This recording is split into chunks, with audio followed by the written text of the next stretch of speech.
Good morning दोस्तों। जैसा कि आप लोगों को पता होगा कि हम लोग सेंटेंस रीअरेंजमेंट कर रहे हैं। सेंटेंस अरेंजमेंट का मतलब होता है कि सेंटेंस को आपको क्या करना है, सीक्वेंस वाइज स्टैब्लिश करना है। सेंटेंस रीअरेंजमेंट का वेटेज जो है हमारे सारे एग्जाम में रहता है। हर किसी एग्ज़ाम में, चाहे आप किसी भी एग्ज़ाम की तैयारी कर रहे हो, सेंटर लेवल का, स्टेट लेवल के एग्ज़ामों को छोड़ करके सेंटर लेवल के जो पेपर होते हैं उनमें जो है बहुत अच्छा मतलब वेटेज रहता है। एनडीए, सीडीएस और एसएससी की अगर बात करें या फिर एयरफोर्स की अगर बात करें तो बहुत ज़्यादा वेटेज रहता है। एनडीए में तो आजकल 10 आ रहे हैं, तो 10 मतलब 40 मार्क्स के सिर्फ और सिर्फ ईडियम्स हैं, सॉरी सेंटेंस रीअरेंजमेंट है, और 40 मार्क्स के ईडियम्स भी हैं। तो ईडियम्स की भी सीरीज हम लोगों ने करी है। 150 ईडियम्स हम लोगों ने करे हैं। 150 ऐसे हैं जो हमारे एग्ज़ाम में या तो आए हुए हैं या फिर आने के चांसेस उनके हैं। हमारा जो इंस्टीट्यूट है वो देहरादून में स्थित है। अगर आप देहरादून के बाहर के हैं और अगर आप एनडीए, सीडीएस और एयरफोर्स की तैयारी करना चाहते हैं तो आप हमारे इंस्टीट्यूट की साइट पे विज़िट कर सकते हैं। वहाँ पे आपको कोर्सेज़ की पूरी डिटेल मिल जाएगी और वहीं से आप जो है हमारा कॉन्टैक्ट नंबर भी ले सकते हैं और हमसे कंसल्टेशन फ्री में एडवाइस कर सकते हैं और फ्री में जो है सारी इन्फॉर्मेशन ले सकते हैं। चलिए, बातों को ज़्यादा समय न गंवाते हुए हम लोग चलते हैं सेंटेंस रीअरेंजमेंट की तरफ। तो ज़रा देखें क्या कहता है क्वेश्चन। ये सीडीएस 2017 का क्वेश्चन है। सीडीएस 2017 का क्वेश्चन है। इससे पहले वाले पार्ट में पार्ट 13 और पार्ट 14 में हम लोगों ने एनडीए 2019 और एनडीए 2020 में आपके पास 3 ईडियम्स आए थे और 2 सेंटेंस रीअरेंजमेंट, और 2020 में आपके पास एनडीए में आए थे 5 क्वेश्चन। तो 5 क्वेश्चन मतलब 20 मार्क्स। तो 2019 में 15 मार्क्स का और 2020 में 20 मार्क्स का हमारे पास सेंटेंस रीअरेंजमेंट आया था। अभी हम लोग सीडीएस 2017 का जो एक क्वेश्चन है ये हमारे एग्जाम में आ रखा था। जरा इसको सॉल्व करने की कोशिश करते हैं। क्या कहता है? The first option says a person bitten by a rabbit dog. अच्छा, ये रैबिट नहीं है, ये रैबिट है। रैबिट का मतलब तो खरगोश होता है और ये जो डी लास्ट में आ रहा है इसका मतलब होता है क्या? पागल, एक स्ट्रे जैसे हम लोग कहते हैं, आवारा कुत्ता या पागल कुत्ता। Would be seized by a violent symptoms. Violent मतलब ज़्यादा ही कुछ, अग्रेसिव जिसे हम लोग कहते हैं, तो ज़्यादा ही सिम्टम्स है। After an incubation period of time. अच्छा, ION के साथ whenever we see any word with coming with ION we consider that word into the noun stage और नाउन कैटेगरी।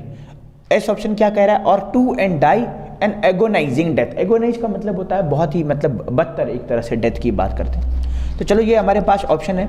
तो मैं हमेशा की तरह कहता हूं कि ऑप्शन के हिसाब से चलें। ऑप्शन के हिसाब से चलने से आपका आंसर बिल्कुल सही बन जाएगा और बहुत कम टाइम लगेगा। ऐसा नहीं है कि आप मेरी ट्रिक फॉलो नहीं करेंगे तो आपको मतलब क्वेश्चंस नहीं आएगा या आंसर्स नहीं आएगा। आंसर्स आपका तब भी आएगा, लेकिन थोड़ा सा देखना जरा, आंसर आपका तब भी आ जाएगा, लेकिन उसको आपको चेक करना पड़ेगा कि भाई कैसे, किस आंसर से जो है आप जल्दी आंसर कर सकें। तो जरा देखें, इनके बाद पी ऑप्शन है, पी ऑप्शन है, पी ऑप्शन है और उसके बाद एस ऑप्शन है। हम लोग पहला लेटर की मैं बात कर रहा हूँ, मैं पूरे ऑप्शंस की बात नहीं कर रहा हूँ, पूरे लेटर्स की बात नहीं कर रहा हूँ, सिर्फ पहला ऑप्शन एस वाला देखना। After an incubation period of month, बिल्कुल हो सकता है, एस ऑप्शन हमारा आंसर हो सकता है। और पी वाला क्या कह रहा है? A person bitten by a rabbit dog. अब देखना, ये एस वाला जो ऑप्शन है ना, ये बिल्कुल हमारा आंसर हो सकता है, लेकिन ज़्यादा बेटर, अब पी इसमें 3 दिए हैं। तो जब ऐसा हो कभी कि जनरली हमारे पास एनडीए में कुछ क्वेश्चंस ऐसे आते हैं जिनका पहला लेटर बिल्कुल अलग होता है। तो बिल्कुल अलग होता तो क्या होगा?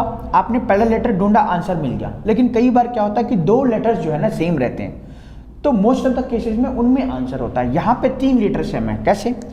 पहले के 3 लेटर, एक तो पी सेम है, यहाँ पे भी पी सेम है, यहाँ पे भी पी सेम है। इसका मतलब एग्जामिनर आपसे ये चाह रहा है कि पहले तो आप कोशिश करो कि यार पी वाला पहला ऑप्शन होगा, और जब आप कोशिश करोगे पी वाला ऑप्शन फाइंड करने की तो आपको मिलेगा ना, उसके बाद आप again you will get confuse कि यार पी तो यहाँ पे 3 है, तो अब आपको बोलेगा पी के बाद आर होगा, पी के बाद क्यू होगा, पी के बाद आर होगा, तो ये पी के बाद आर वाले 2 ऑप्शन होगा।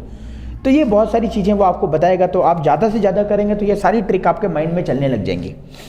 तो अब चलते हैं इन क्वेश्चन के ऊपर। तो देखना जरा, after an incubation period of time, period of a month भी हो सकता है, और ज़्यादा बेटर होगा a person bitten by rabid dog. अच्छा, दोनों ऑप्शन हो सकते हैं, लेकिन मैं क्या कर रहा हूँ, हम लोग कम से कम समय लगाने की कोशिश कर रहे हैं, तो हम लोग तुक्के के हिसाब से चलेंगे, लेकिन तुक्का ऐसा जिसके चांसेस सही होने के ज़्यादा हों। तो हमें लग रहा है कि पी वाला पहले होना चाहिए। अगर पी वाला पहले होना चाहिए तो a person bitten by a rabbit dog, भाई कोई ऐसा पर्सन जिसको काटा गया है आवारा या पागल कुत्ते के द्वारा, would be seized by violent symptoms.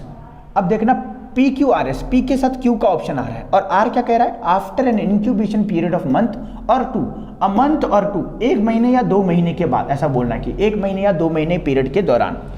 तो आर के बाद एस का पेयर बन रहा है, देखो ये आर का ये लास्ट उठाया हमने और एस वाले का हमने ये पहला उठाया, तो आर और एस का पेयर बन रहा है। अब आर और एस का पेयर एक तो यहाँ है, आर और एस का पेयर यहाँ नहीं है तो ये नहीं होगा, आर और एस का पेयर यहाँ पे भी नहीं है तो ये नहीं होगा। अब आर और एस का पेयर यहाँ है तो यहाँ हो सकता है, लेकिन यहाँ पी के साथ आर का पेयर बन रहा है, तो क्या बन रहा है, a person bitten by a rabbit dog after an incubation period of time, an incubation period of a month, और उसके बाद or 2 and die an agonising death और वुड बी। अब देखो ये डाई तो बाद में हुआ और ये सीज्ड पहले हुआ होगा, पहले तो पकड़ा होगा तब तो मारा जाएगा, ऐसे तो उन्हें पहले मारा गया और फिर पकड़ा गया, तो इसका मतलब ये तो लास्ट में आएगा। एस अगर लास्ट में आएगा तो ये एस लास्ट में ये है, ये नहीं है। और ये बोल रहा है एस के बाद क्यों, पहले वो मारा गया और फिर उसको पकड़ा गया, ये तो नहीं पॉसिबल है, तो पहले पकड़ा गया होगा उसके बाद जो है वो ऑर्गेनाइजिंग डेथ हुआ, तो ये 4th वाला ऑप्शन हमारा करेक्ट हो जाएगा, पी क्यू आर एस। तो आप कई तरीके से कर सकते हैं, एक तो आप ऐसे कर सकते हैं, पी वाले को पहले और पी के साथ क्यू का पेयर बनेगा, तो पी के साथ क्यू का पेयर बनेगा तो ये हमारे पास एक ही है, पी के बाद आर का पेयर है, पी सबसे लास्ट में है, ये तो हो ही नहीं सकता, ये बिल्कुल कहीं से नहीं हो सकता, क्योंकि देखो ये लास्ट वाला पार्ट हमारा हो ही नहीं सकता, a person bitten by a rabbit dog, और ये भी नहीं हो सकता। तो आप थोड़ा सा भी सेंस लगाएंगे या थोड़ा सा आप ज़्यादा कोशिश करेंगे तो बहुत आसानी से इन क्वेश्चन को बना पाएंगे। तो चलिए ये CDS 2017 का क्वेश्चन था, बढ़ते हैं हम लोग नेक्स्ट क्वेश्चन की तरफ।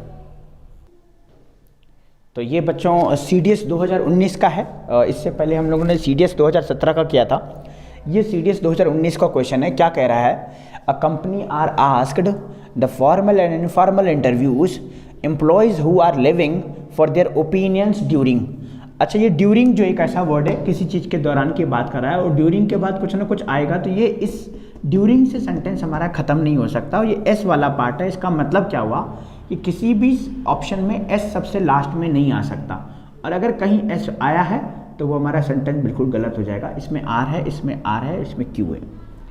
अब देखें जरा क्या कह रहा है, अब आर का ऑप्शन देखें, employees who are living, employees who are living जो रह रहे हैं, आगे क्या, आगे तो कुछ है ही नहीं, अगर ये आगे कुछ नहीं है ना तो इसके बाद भी कुछ ना कुछ होना चाहिए, और अगर ये आर वाला कहीं लास्ट ऑप्शन है तो वो भी नहीं होगा, तो ये भी कटा आर वाला, ये भी कटा आर वाला, तो ये भी ऑप्शन गया, ये ऑप्शन भी गया, बचा हमारे पास कौन सा, पी आर एस क्यू। आप आसानी से इसको टिक कर सकते हैं, आंसर आ जाएगा, एक बार चेक कर लें पी आर एस क्यू है कि नहीं है। A company are asked employees को पूछा गया, हु आर लिविंग जो कि छोड़ रहे हैं, फॉर देयर ओपिनियंस उनके ओपिनियन के लिए, ड्यूरिंग द फॉर्मल और इनफॉर्मल इंटरव्यूज, द फॉर्मल और इनफॉर्मल इंटरव्यूज। तो पी आर एस क्यू हमारा बिल्कुल सही आंसर बैठ रहा है। हम लोगों ने दूसरी ट्रिक इस बार लगाई, हम लोगों ने क्या ट्रिक लगाई कि जो ही सेंटेंस जो है ना एस वाले के लास्ट में ड्यूरिंग था और ड्यूरिंग के बाद कुछ ना कुछ होगा, और अगर ड्यूरिंग के बाद कुछ नहीं है तो इसका मतलब ये वाला ऑप्शन लास्ट नहीं हो सकता, तो नहीं हो सकता तो पहले तो हमारा दूसरा ऑप्शन गया। उसके बाद हमने आर वाले ऑप्शन को चेक किया लास्ट का, एम्प्लॉयज हु आर लिविंग जो रह रहे हैं या जो छोड़ रहे हैं, एम्प्लॉयज हु आर लिविंग जो छोड़ रहे हैं, तो छोड़ रहे हैं क्या, आगे की बात कुछ ना कुछ होगी, और अगर नहीं है तो इसका मतलब आर वाला भी लास्ट ऑप्शन नहीं होगा, तो ये आर भी नहीं है, ये आर भी नहीं है।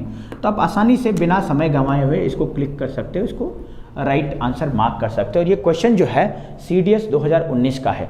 तो अभी तक हमने जितने भी क्वेश्चन करे हैं, जितने भी हमने PQRS करे हैं, वो सारे प्रीवियस ईयर थे, वो कहीं ना कहीं किसी न किसी एग्जाम में पूछे गए थे।